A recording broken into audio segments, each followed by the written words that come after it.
by forum. So, all right, let me call the meeting to order. Everybody here, Ryan's not going to be here, so Josh, take us through it. All right, we'll start off with our customary welcome pledge of allegiance, and our invocation will be given by Fire Chief Scotty Harris. We'll have announcements if we've got any. Proclamation, awards, and recognition. I want to do a proclamation in honor of, I'm gonna get this last name wrong. I'm gonna say it wrong. Honor of Coach Jim Levine. You got it. You got it. I think I said Levine last time. Sorry. And then we'll have citizen comments. You said Lisa's going to be here on Monday. Communications from staff. We'll get a presentation from the Sunrise Owen group about, I think it's about climate change. And they're going to do that remotely. That's right. And then we'll have Scotty here in the room to give us the fire department annual report. Consent agenda. We'll do adoption of minutes for January 7th, 2021 agenda workshop, January 11th, 2021 regular session meeting, and the January 14th, 2021 special call meeting.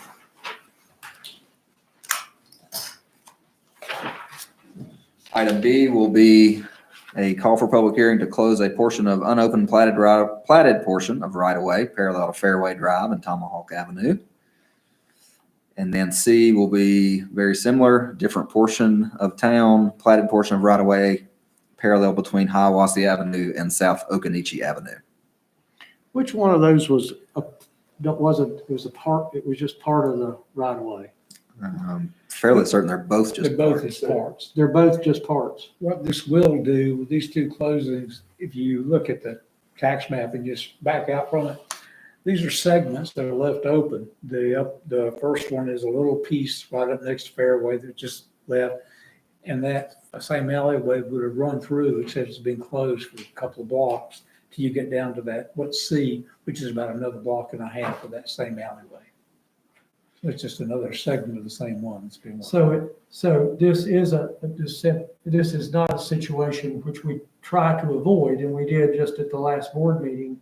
They requested a closing, but because they didn't have the consent and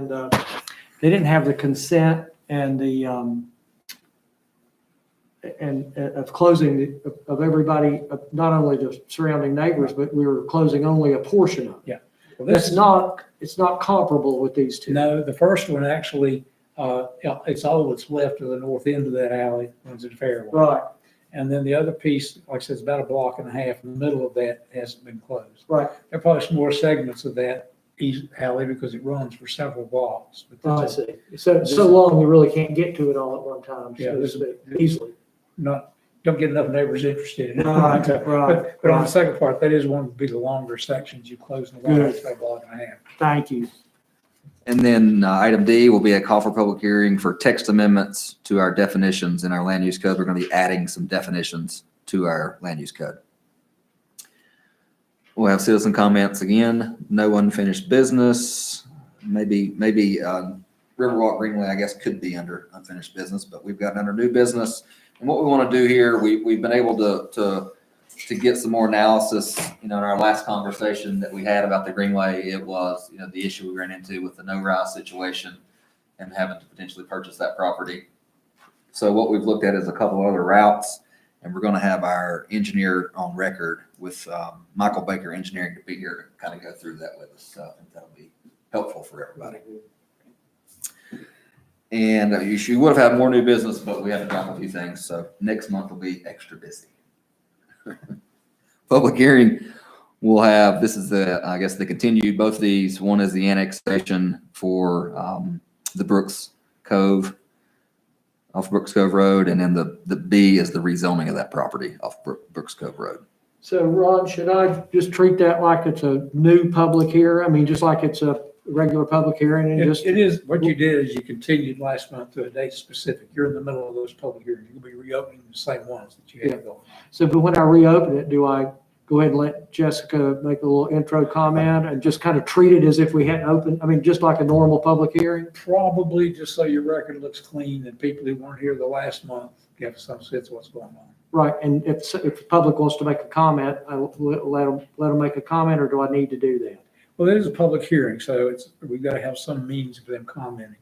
I think typically our notice is they can send their comments early by email, and then it's the board, or actually check your job, your choice, decide whether or not to allow people to speak, such the word. But I think you're probably going to get chat comments coming in that Savannah will read off to you. But if you go beyond that, allow her to.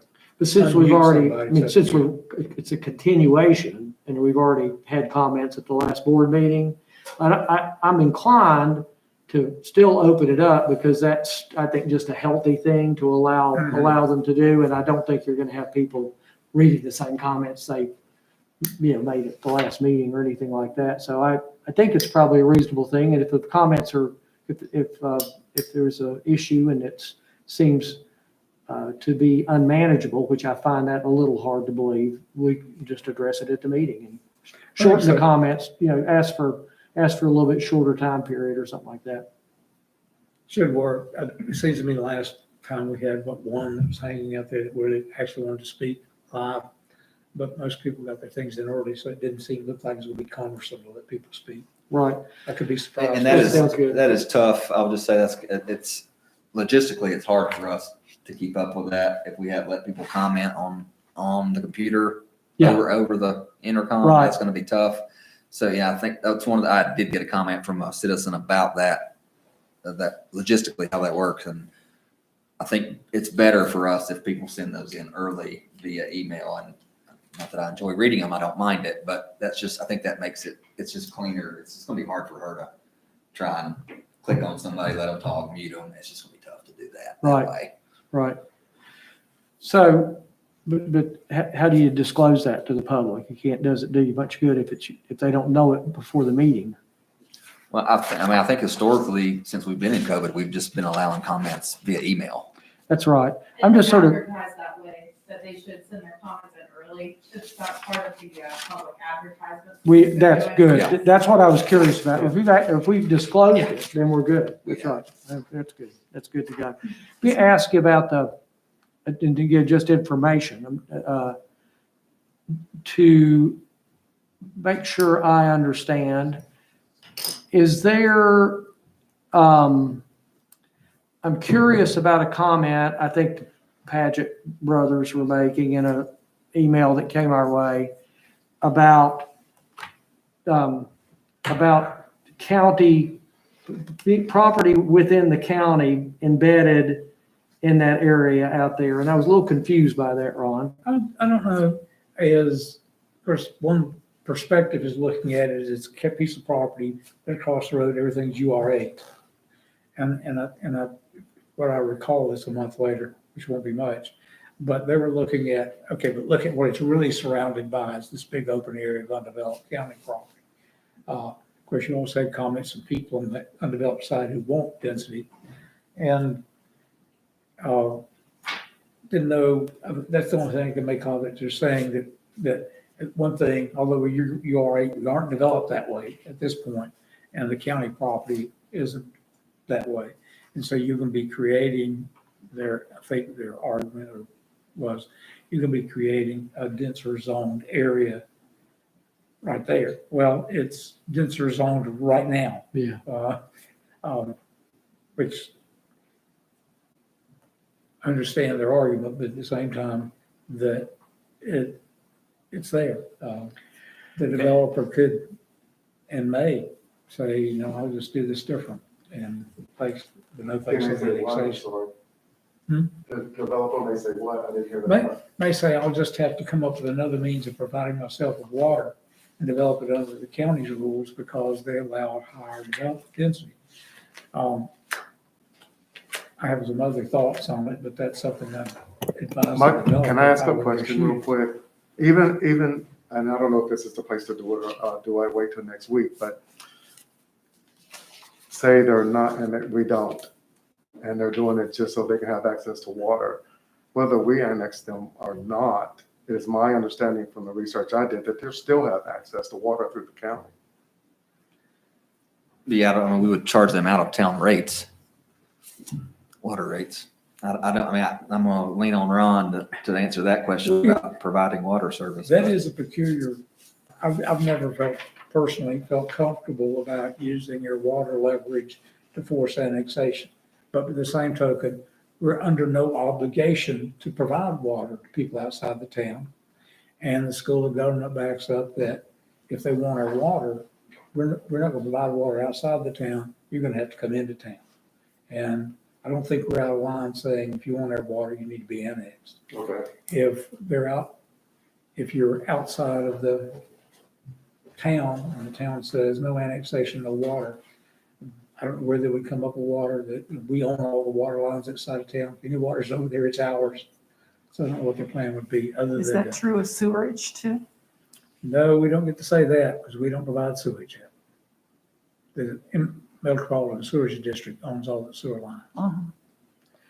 So, it's a, and again, just, I'm not wanting to deliberate, but just as a matter of information, I think this is my perspective, but there's a good, healthy purpose to annexation. It's, if it's a planning tool.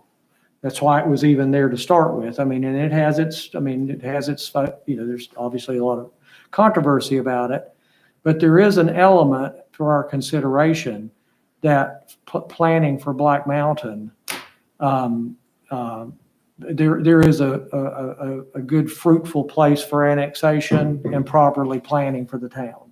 Let's put it that way. And so that being the case, which I think it is, I'd encourage the board to look at it that way. And if you don't agree, I mean, that's fine. I understand that, but I think, Ron could maybe speak to it if you thought you wanted some, and Josh too, just from a planning perspective. Then the other question that you're having to wrestle with is that to get annexed is the zoning. And if they come in, that's the zoning that is being requested. And so the question I do have, which is a factual sort of question, is that a factual question to answer one way or the other, is the one, and I'd want to review this again at the board meeting, just so the public could hear. But some of the communications we've received, Ron, is that the county zoning is less, it doesn't provide for as much density as UR 8.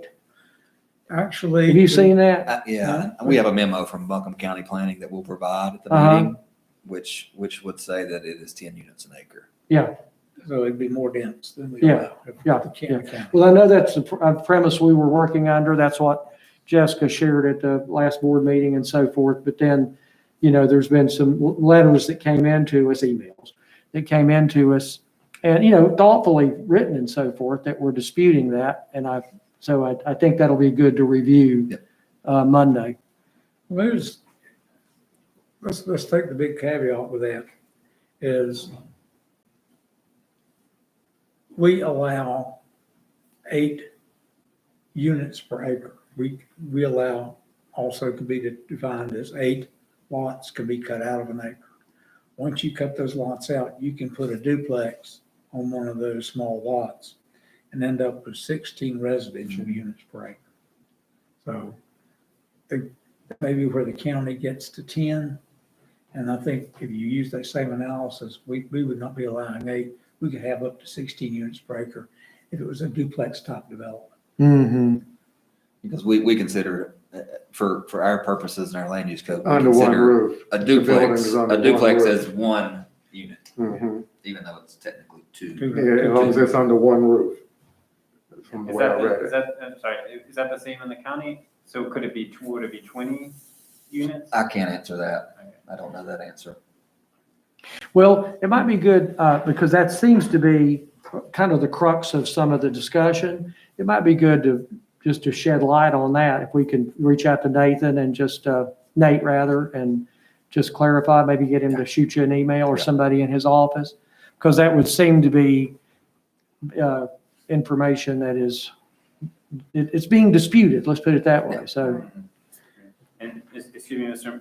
Mayor Harris, Were you referring to this little spot earlier? And my earlier, yeah, and I can't, and I can't It's URA. visualize where that is. It's URA. It's in the curve. Once you get up there Uh-huh, and you get to the end of the street, uh-huh, if you go around the curve, you go all the way up to the end. And you'll have to get out and widen the driveway. And there's like a little triangle right there. That's a pasture. And it's not very wide. And it looks like a piece of pie. Mhm. And it's just pasture land, one fence to another fence, right there. And that's what that is. Okay. It's not a belief. So one of the questions we got via email was whether that was county land or whether it was in fact going to be town land. And so if it was county, then it would literally be surrounded by town land. And we don't have any of that, so that's a goof on the GIS because it is town. It is town. Yeah. that's probably what they're going by is the GIS look at it, I guess, must be it. Well, when we It's pull in those, the- when we pull those maps, those GIS maps, sometimes those lines get skewed one way or the other, just from, that's just kind of how it goes. Well, so that would be an important thing to clarify on Monday as well, that because that's what everybody's seeing. That's county land, and I think if you look there at our zoning district description, it's going to include that URA. Yeah, so if we can clarify, Changing color is an error. if we can provide some clarity just in intro comments, Sure. that would be perfect. Is Jessica going to be present? She will be. I had a long conversation about that particular email as well, because there were a lot of confusing things in there for me as a newcomer.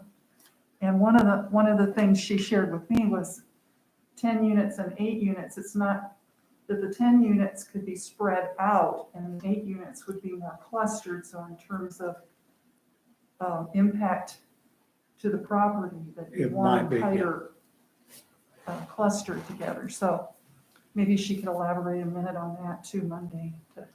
Yeah, that'd be good. What you do is when you start thinking about rezoning, a year from now, you're gonna have a new tool. But right now, it's called conditional zoning, where you're able to take a piece of property and give it its own zoning. And this would be an ideal piece for that, because then you could work with the developer, because you don't get to make your decision based on a site plan. You gotta make a decision on whether this is gonna be UR8 with everything that might come with it, or if it's gonna be TR4 with all that might come with it. But a year from now, you'll have contract zoning or conditional zoning, which is actually legalized contract zoning, where you sit down with this district, and it's usually relatively small, and you work out a site-specific zone, and so that when you sit down and decide on it, what they're gonna do on it, what it's gonna look like. And you just don't have that tool available to you this year. And so when you make your decision on zoning, you almost have to make your decision based on worst-case scenario. Whereas possible to take 20 acres and develop it, utilize it so that your overall density is 8 units per acre and have a third or half of it vacant, less impact. But you don't get to make your decision based on that this year.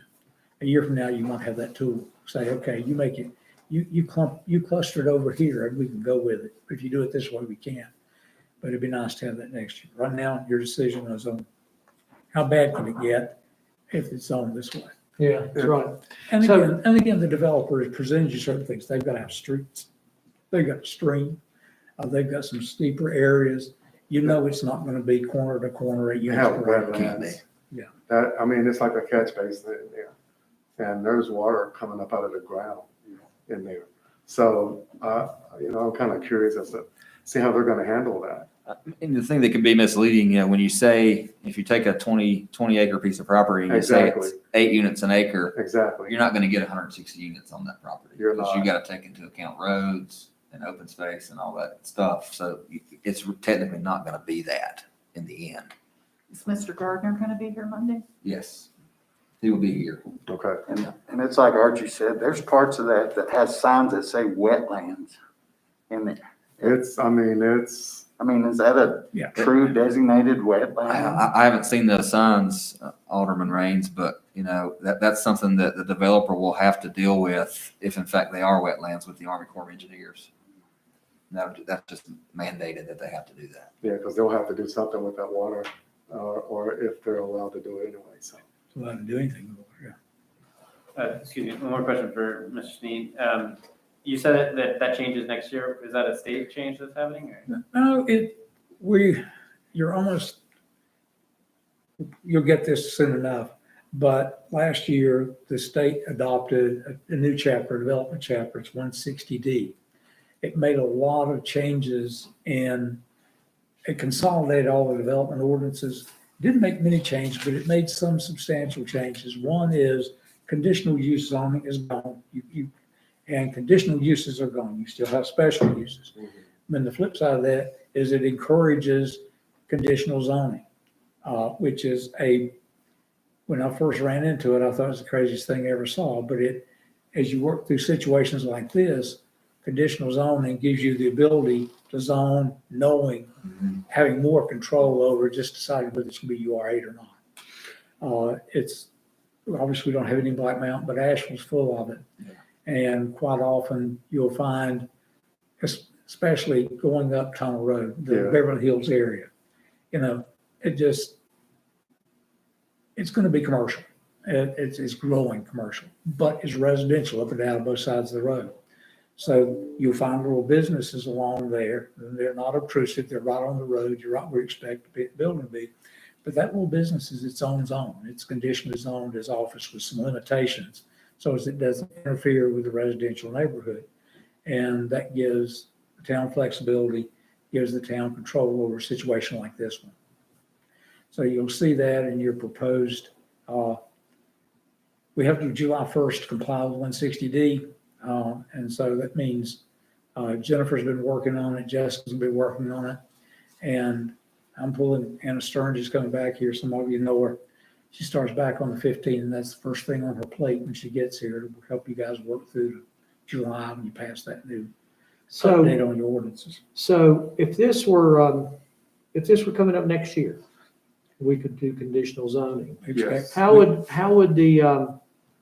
this look like as it came through from the planning board sends it up to us? And what would it look like? The developer comes to the planning board with, assuming they're already in, don't have annexation, it's just a piece of property. They want to do X with it. And they know what their plan is. And they know that they can't do this in this zoning district. But they think they can tailor this plan so it won't be incongruous with the zoning district. And they'll ask for conditional zoning, site-specific conditional zoning on this lot, telling you exactly what they plan to do. And you decide on that zone.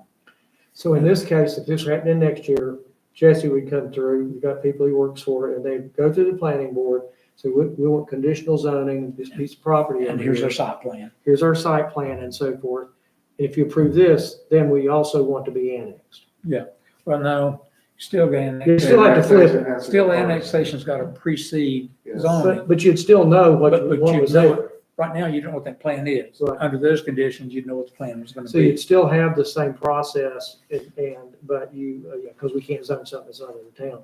But the county could then also do conditional zoning as well. The county's likely to take up, to incorporate conditional zoning with their new ordinances. They've got to come up to date too. Well, it changed a lot of things. Yeah, we've, in other towns I've worked for, especially the last one, that's every rezoning was a conditional rezoning. So everything that came through, that's what they wanted. And that way, I think it provided a level of comfort for the elected officials and the neighbors because they got to see what the plan was. Yeah. Mhm. And I think it made the decisions a little easier. Exactly. Yeah. I think if you think about the two other zoning issues that we've handled before this one, if you had conditional zoning, it would it makes it all simpler for everybody. And because if someone says we're going to do 70 houses, well, that's what you're going to see on the plan. And that's what they're Yeah, held I to. mean, I don't know enough to know the downside of it. Why has it not been done that way before, Ron? Well, because it wasn't legal. Because, well, why would they not have moved and just said, Our zoning ordinance now it's been tweaked and modified and changed and given new names, but it's very much like our zoning ordinance in 1982. Conditional zoning didn't exist. And it was called contract zoning and it was illegal. And you couldn't go out and make a deal with a Right. developer Right. while it's on you this way. And so it's a relatively new thing. Of course, I was skeptical of it when it first went into use because how many little ugly spots in town can we create with conditional zoning? And I was thinking of it wrong because obviously, how many things can you put in town that you would not otherwise have that with conditional zoning, you can make the neighbors happy? Mm-hmm. Yeah. Yeah, gives you some flexibility you It wouldn't does. otherwise have. Very good, thank you, thank you. And then that'll be it. We'll have communication from Ron and me. And then if you don't mind, I'd like to mention this, Mayor and Board, about the, we're rolling in the budget, right? So that's coming up, and I talked a little bit to the mayor, and I think it's probably a good decision if we do like I don't want to call it a pre-budget meeting, but I guess that's maybe Workshop. a workshop earlier than normal, just to kind of throw out some information, get your priorities, kind of tell you what some of the things we're seeing staff-wise, go over some financials, and I think that'll be good for everybody. But I'll have Savannah shoot out an email for some dates, but we were thinking sometime maybe early March. I believe you wanted to have a closed session meeting. Closed session on Monday night to For talk pers- about for personnel. Personnel matters. And so we need to get that, we need a motion to put that at the end I of the think we can just agenda. call for it at the meeting, can't we? Or we need it on there now? You can call for it, but you can put it on the. you can- Either way. you Let's can- let's go ahead and get it on the agenda. Is that agreeable to everybody? Mr. Mayor, Yes, I ma'am. had one item I wanted to see if the board is interested in putting on the agenda. It pertains to the non-discrimination ordinance for LGBTQ folks. It was brought to my attention that this was an opportunity by County Commissioner Jasmine Beach Ferrara. And I understand a number of municipalities in the state are already doing it. And even Weaverville and Buncombe County are working on it. So I would love to have a board conversation about that at some point. Are you speaking about just getting our personnel policy amended just to include that as a No, non-discrimination it's not issue? It's an ordinance for the town of Black Mountain that within the town limits, discrimination cannot occur. And it can be as broad or as narrow as we want. I've seen a bunch of them now from Harborough and Greensboro, and primarily around accommodations and employment. Well, you can't discriminate. I mean, the Supreme Court ruled, I mean, the Land of Sky, our attorney came in and we just passed some amendments to our personnel policy and put you can't discriminate based on gender. I think it's about the gist of it, and then you have to define what that is. We're not So- talking about personnel issues, though. We're talking about any citizen in the town of Black Mountain or any. Well, I would suggest you get whatever language you're talking about and work with Attorney Sneed on it, and then. Send me the samples you borrowed and we'll I will. have to work Thank you. something out. Our personnel policy already has it in it. Yeah. When we updated it, that section's taken care of. Right. Right, we're talking, let's say an Airbnb wouldn't rent to folks because they were.